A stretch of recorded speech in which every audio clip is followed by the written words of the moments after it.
Welcome to Spiritual Lens with Emani, where I lend perspective and peace of mind. This space isn't about telling you how to live, it's about offering perspective. What you choose to do with it is your choice. Today I want to talk about something that needs to be said clearly. The world tries to teach you how to manipulate before it teaches you how to heal.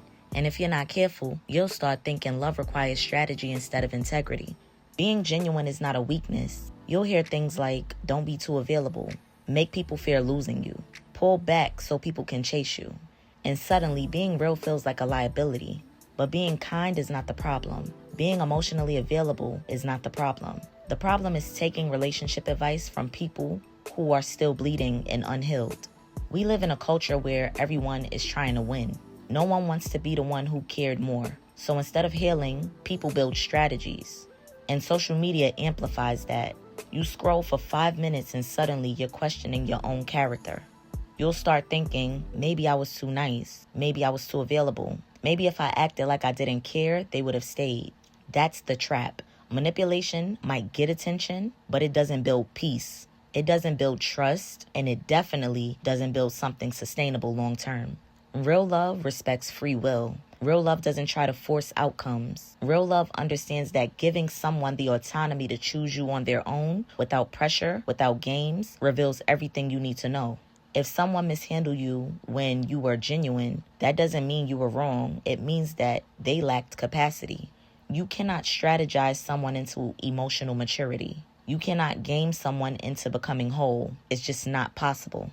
And when you start trying to become colder just because you were hurt, you risk losing the very thing that makes you powerful. Your softness, your integrity, your emotional intelligence, all of which are the very things that help you grow. The world will tell you that you have to be hardened in order to survive. But hardened hearts don't build healthy relationships. They build distance and resistance. There's a difference between discernment and defensiveness. Discernment says, I see clearly and I'll move accordingly. While defensiveness says, I'll become someone else so that this never happens again.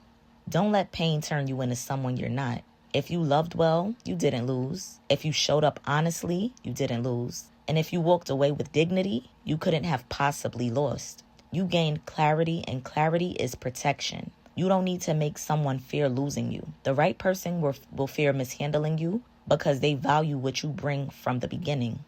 There's nothing wrong with being genuine in a world that prefers games. There's nothing wrong with being kind in a culture that rewards detachment. You can be wise without becoming cold. You can be strong without becoming hard. And if someone walks away from your authenticity, then let them. Because the right people don't need to be managed. They'll just show up. Once again, this is Spiritual Lens with Emani, where I lend perspective and peace of mind. Stay honest, stay grounded, and don't let the internet teach you how to shrink your heart in a world that's been waiting for one like yours long before you arrived.